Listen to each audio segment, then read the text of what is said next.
Hey y'all, so I wrote a letter to the NAACP, and I wanted to let them know that the article that they wrote saying that Missouri is dangerous and that it's hateful and do not stop there when you travel, I let them know through no uncertain terms that they were absolutely correct. I said, thank you for posting the article. Please continue to expose Missouri for who and what they are. And I sent them a letter, basically telling them some of the crap that I've been through here. So I'm going to share the letter with you. Hello, I saw an article that was written by the NAACP not long ago. It was pertaining to the hatred and intolerance of people of color here in Missouri. Your article warned people to not, capital letters, not stop in Missouri while traveling. Most definitely. I'm not from here. I'm originally from New York and Connecticut area. I came here when I was married since he was in the Air Force. I entered into an entirely different world here. Your article was so on point. The University of Missouri used to pay the tuition of black students if they left Missouri. Wow, the ignorance here is palpable. Thank you for that article. I have had numerous racist encounters with white people here. I've been ignored at restaurants by the so-called waitress.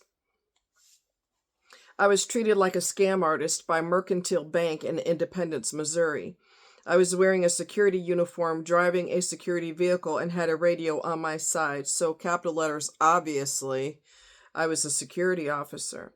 The bank was my company's bank, not my personal bank. They cashed my coworkers' checks with no questions asked. These are only a few examples of their evil here. Thank you for spreading the word about Missouri. Please continue to do so. They haven't changed for the better. I've also filed for SSD and SSI and was treated like absolute garbage by the judge. That was several years ago, and I'm currently filing again. Because regardless of my color, I'm disabled. Wow. Again, thank you for getting the word out. Feel free to contact me if you have any questions. Now, if they ever wanted me to go public, ask me if I'd be willing to go public and talk about specific examples where I was mistreated. You damn straight. I would do it in a heartbeat. Because you got to hit people in their money. And when they lose business because they can't hire people who are normal, okay, then they need to, their crap needs to be made public so that these companies can go, hey, if this is how you're going to be, you're not going to have a job. Okay. I think that if there's one incident where it appears to be racism, the person needs to be fired on the spot because you were not guaranteed white customers. You weren't. And if you're not smart enough to know that there's people of other shades and other ethnicities that are everywhere, then you're not bright enough to have a job in the first place. Okay? Mabel. Yes, that's her name. She's a young kid with a fucking old grandma name, Mabel. She was a waitress in Warrensburg. Can't remember the name of the restaurant, but I've never done that. I have never, not one time, judged somebody for their color because I don't care. That's irrelevant. That's totally irrelevant. That's like saying people with straight hair need to avoid people with curly hair. People with curly hair need to avoid people with straight hair. People with wavy hair, we all need to avoid them. Really? You know how stupid you sound? You know how uneducated you sound? Here's the flip side of all of that. Get ready. And I've talked about this before. Because I'm going to talk about what people don't want to talk about. Okay? On one hand, black people have a problem with racism with white people. The white man's keeping me down. There's hatred within the black community of other black people. You heard what I said. The white people have done a great job. I got to commend them. They not only caused, did some horrific things as a result of racism, but they managed to flip the coin to where black people also hate other black people. So light-skinned people don't like dark-skinned people. Dark-skinned people don't like light-skinned people. We're going to go keep it real today. We're going to keep it real today. We're not going to tug on nobody's leg. We're going to keep it real up in here. Okay, so you cannot sit here and have favoritism because this child is lighter than my other child, so the light-skinned one, I'm going to show favoritism to. You cannot say anything about racism because you're doing the same thing. You're doing the same thing the white man taught you to do. And the white men are so proud that they encouraged you to hate each other. Divide and conquer. You don't know that terminology, divide and conquer? It works like a charm. They caused division during slave time. People that were out in the field, slaves that were out in the field, had a problem with the slaves that were in the house, working under the air conditioner. What's so special about you that you get to sit up under the air conditioner and serve the master? Guess what's common about both situations? You're both slaves. Doesn't really matter who's inside or who's out. You both don't have your freedom. Being a slave and being locked up, where you have no free access to do and go wherever, so you're still a slave regardless. Okay, and I've been told that a few times by people, so-called black people. Oh, I don't normally hang with people of your color. Excuse me, racist person? Really? Did you see what color you are? And a light person is not less of a slave than a darker person because you're both slaves. Duh. We gotta start using our brains and stop using the poison that someone else encouraged you to be under the influence of. You got to start using your brain. People are people are people are people, regardless of their color. People are people are people are people, regardless of their color. Regardless. There's so much favoritism with certain shades within the black community. Ain't nobody trying to talk about that. But I'm going to talk about it. Because you're a hypocrite if you're sitting here telling me on one hand, the white man keeps me down, and on the other hand, you acting just like the white man. And like I said, they did a good job teaching you to hate just like they do. They did a goddamn good job. You got to give them props for that. You kept the torch burning with the hatred. They like that. They're like, look at them fools. They can't even get along amongst each other. Ain't that the truth? Ain't that the damn truth? So we're going to have to start waking up. We're going to have to start using our brain. And we're going to have to start learning to accept people for who and what they are. That'll probably never happen in my lifetime. But hey, if you don't have hopes and dreams, you have nothing. Okay? You don't show favoritism when y'all are all minorities. All of y'all around in the same boat. So, and I've told y'all this before. I didn't mention it yesterday. There's so many instances. But if you saw my other video a while back, I can't remember what the name of the video is, but I addressed the hate in Missouri back then too. And I said that I was working at the hospital on base, and this little white boy from Arkansas who don't know no better, is probably married to his sister. He said, I need you to do such and such. I was working in the ER. I usually worked in OB, but if we didn't have any patients upstairs, I would help downstairs. I would help in the med surg unit, which is the medical surgical unit. And I would also help in the ER. And this little Alabama boy said, I'm a civilian, they're military. He said, I need you to do such and such. I said, okay, I will, as soon as I jot down this information in the patient's chart. Which, if he wasn't from Alabama, he would be smart enough to know that medical records are legal documentation. So if you didn't document it, it didn't happen. Y'all know this. Y'all worked in fields where documentation is everything. Y'all know that was drilled in your skull. It was drilled in my skull when I was an EMT, drilled in your head as a cop, drilled in your head as a firefighter. If you do not document, it didn't happen. You have no proof that it happened. You didn't write it down.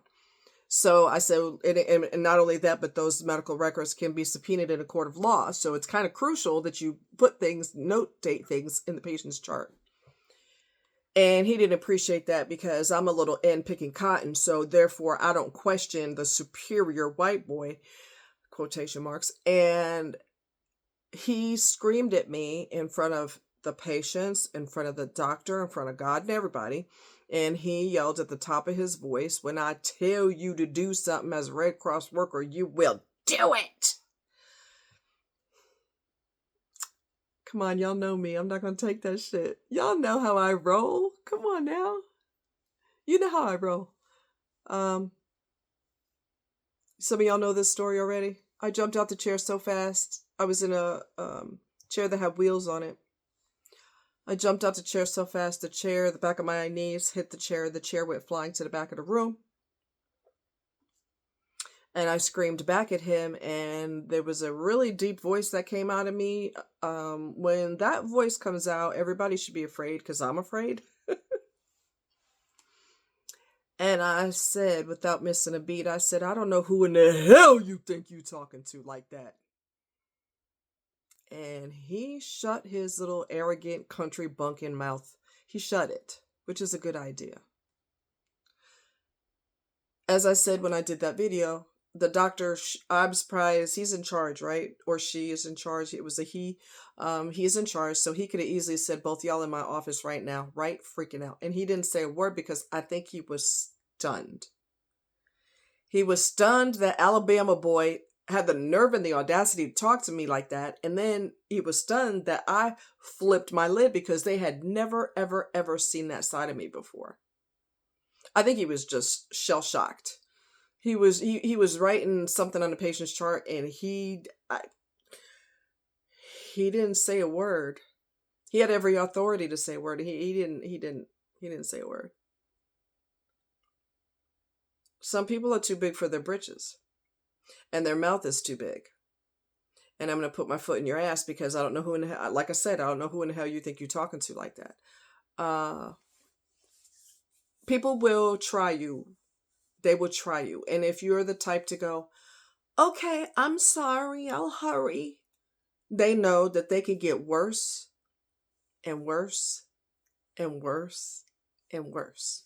I'm not going to give you the opportunity to get worse because my foot's going to already be up your ass. All right, you got that? Alabama boy, I ain't from Alabama. I don't know what the fuck y'all do over there, but where I'm from, we don't play that. Okay? You lost your god dang flipping mind. So anyway, I told his boss the next day. Y'all, some of y'all, like I said, y'all know this story. I told his boss the next day, and he kept defending him. He's one of my best workers. I said, I don't care if he's one of your best workers or not. You don't talk to people like that. Well, I mean, I understand what you're saying, but I said, naturally, you're going to defend him because he's active duty military and I'm not. That doesn't have anything to do with it. I said, that has everything to do with it. I'm not Susie Sausage Head. I wasn't born yesterday. Okay? I know how this works. And I know for a god dang flipping fact that he will either A, never do that again, or B, he will risk getting fired on a civilian job because he's not going to be military to his whole life, I doubt. But you going to do that. Somebody going to shank your ass is what's going to happen. Somebody going to end up shaking you. And before you drop to the floor dead, you're going to realize that, oh shit, I messed with the wrong damn person. Well, it's too late now. You're on your way out the door. Peace out, dumbass. It's just shocking what people do. It's just totally shocking. Wow. So, yeah, that,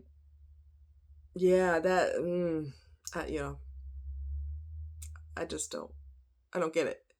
And I told y'all before that the doctor, the so-called doctor, narcissistic bastard that has letters behind his name because he's not a real doctor.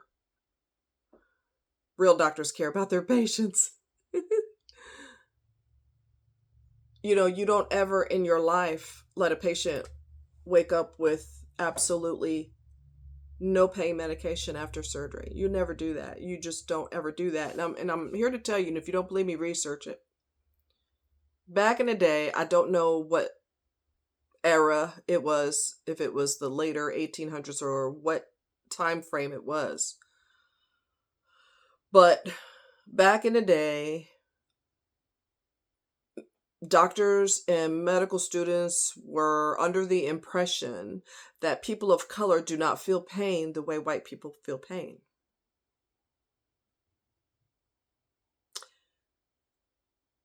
Which makes no sense because everybody has nerve endings. Everybody experiences pain. So back in the day, they would do on black women, like I said, if you don't believe me, research it.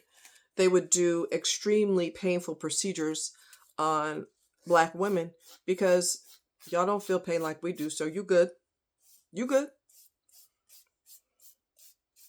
I don't know if that's what he called himself doing, following suit with that stupid ass illogical mentality. But yeah. And I remember when they transferred me from University Hospital to MOI, which is down the street. It's called Missouri Orthopedic Institute, MOI. Okay.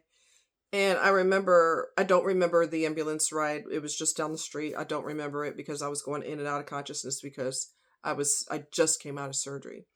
So I don't remember the ride. I don't remember much of anything. However, I was gradually coming back around. Okay. I was gradually coming back around. And when I came back around and I wasn't falling back asleep again, I came back around. And I had been crying when I was conscious. I was crying because obviously I have severe pain in my leg because somebody got their jollies not giving me medication after they drilled into my bones and put metal in there. I don't need medication for that because I'm fucking tough. Uh-huh. I remember after crying and after coming back to full consciousness, I remember I was on a motherfucking warpath and I told the nurse, I need you to document this. And I basically told her that MFer, yes, I went there, that MFer didn't give me any pain meds. I want you to get a pad and paper and I want you to document everything I tell you. And she's like, okay. People think I'm playing. They're going to find out the hard way that I'm not. So my hand doctor had a chit chat with him and you just don't do that. In your personal life, if you want to ruin people's lives because you're a sick narcissist, well then if that's what you need to do, that's what you need to do. And you're going to pay the price for that too. Somebody's going to get you for that too. In your personal life, you're going to come home and the house will be empty. You'll be lucky if she left you, your wife or fiance or girlfriend or whoever is stupid enough to be with you. You'll be lucky if she left your ass a damn light bulb in a socket. Okay. It's going to catch up to him. It's going to catch up to him. That is probably between the waking up with no medication and being screamed at by hillbilly at the hospital. Those are probably the two. Well, and the bitch at the bank. Those are probably the three worst ones because, I've been through other situations too, but when myself and a friend were in Louisiana, which ain't much better, by the way.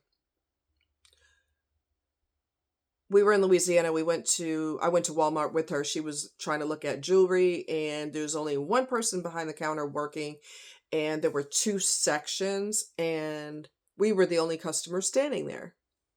She acted like she didn't know we were there.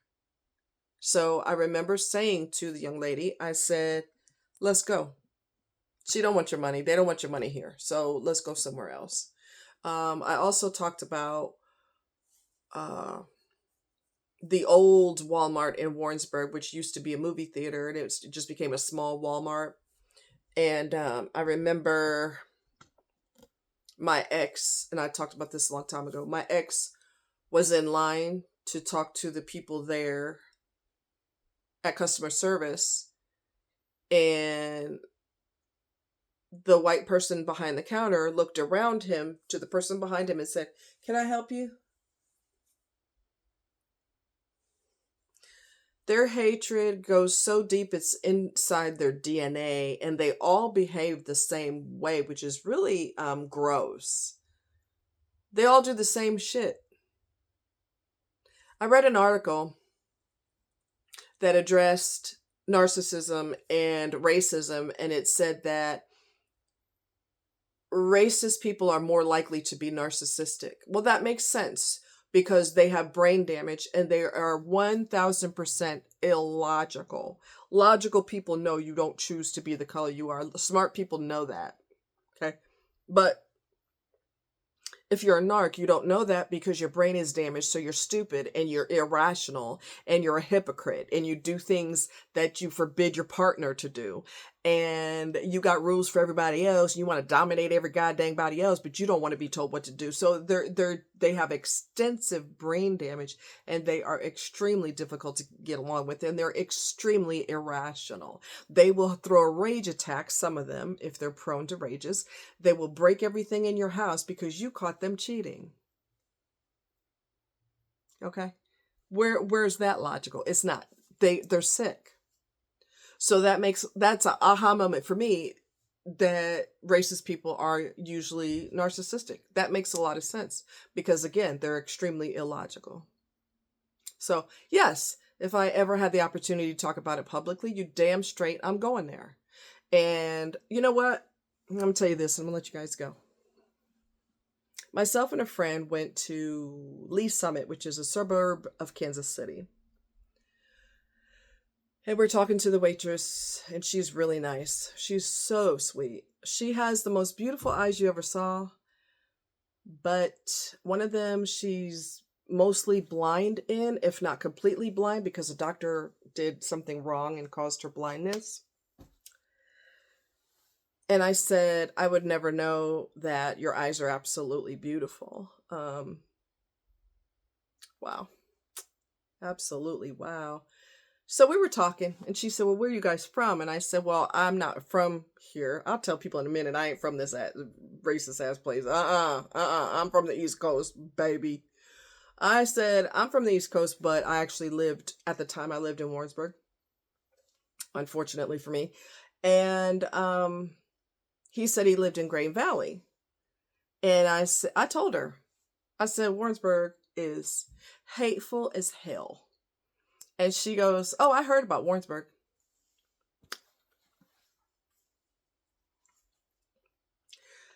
That blew my mind because Warrensburg is 45 minutes away.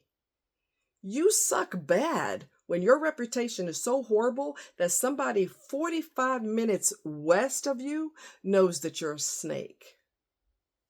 She floored me when she said that. I said, what? You know about that? She said, oh, yeah, I heard about them. Yep. So, yeah, what a trip. People are something else. They're something else. Oh, let me tell you this, and then I'm going to let you go for real this time. So there was war at the dog park, and before you say, well, there's always war there. No, there's not. Not like this. Not like this. So don't go there. I'll come for you.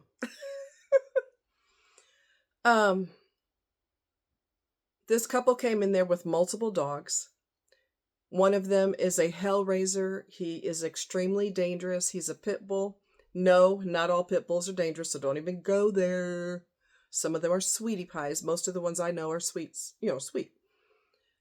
But this little sumbitch is aggressive as hell. He is dangerous and he should not be in public, and he damn sure don't need to be at the freaking dog park. He was picking fights with my dog. He was picking fights with other people's dogs. And he also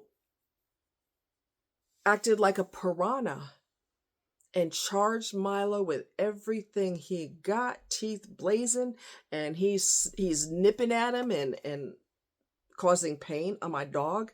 And I'd already seen him be aggressive, and then I saw him act like a completely out there. And I watch people. I study people.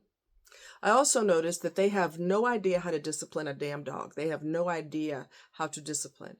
You don't discipline an aggressive, dangerous dog by pulling him away and saying, Ollie, don't do that. Ollie, that's not nice. Ollie, Ollie, Ollie. That ain't what the fuck you do. You grab him, you throw him to the ground, and you pin his ass and let him know. You grab him here and you apply pressure and let him know we ain't fucking doing that. Because that's what happens in the wild. Stop. Don't flip out and act like that's not what you do. That's exactly what the fuck you do. Because this dog is an animal. He's not a baby. He's not a human baby. You cannot, coddle them like you would do a human being. They understand aggression in the wild because if you have two alpha males and one of them is like, I'm going to be King Dingaling, and the other one's like, no, the hell you ain't. If number one is going to establish himself as number one, and number two decides, I feel Billy Ballsy today, and I'm going to kick your ass and I'm going to take your spot. That other dog is going to let him know through no uncertain term. He's going to grab him by the throat and throw him to the ground and let him know, you ain't the boss, applesauce. Dogs don't, in animals, period, in the wild, they don't go, now listen, Billy, we're not going to have that behavior today, okay? We're just not going to do that. Jacob is the alpha, and that's just the way it goes. That's not how it works in the wild. Why do you think animals fight to the death? Why do you think they fight until there's blood on the ground? Sometimes they're fighting for females, and sometimes, I guess they usually are fighting for territory, women, or food. But it's not slap, slap, slap. Oh, be nice. No, we're not doing that. It gets ugly. It gets ugly. Males slam their heads into each other. I mean, it gets ugly. There ain't nothing prim and proper about, disciplining an animal. Ain't nothing prim and proper about it, especially with a dog that crazy. And I told that I snatched Milo up. We left. They walked by me. They realized we probably should leave too. Yeah, you should. And when they left, I said, you need to control that goddamn dog. You don't know how to discipline him. He's a psycho. And I remember screaming at the dog when he charged. I said, what the fuck is wrong with you? Are you psycho? Or you are a psycho or whatever. I remember calling him a psycho. And when they left, I said the same thing. I said, you need to discipline his ass. You need to do one of two things. You either need to put him in training or you need to put him down. He is a danger. The guy goes, oh, it's all right. You said what you had to say. It's all right. I said, it isn't all right. He's a danger. The lady that he was with, she's super sweet, but that's not going to cut it when it comes to this situation. She said, I'm so sorry.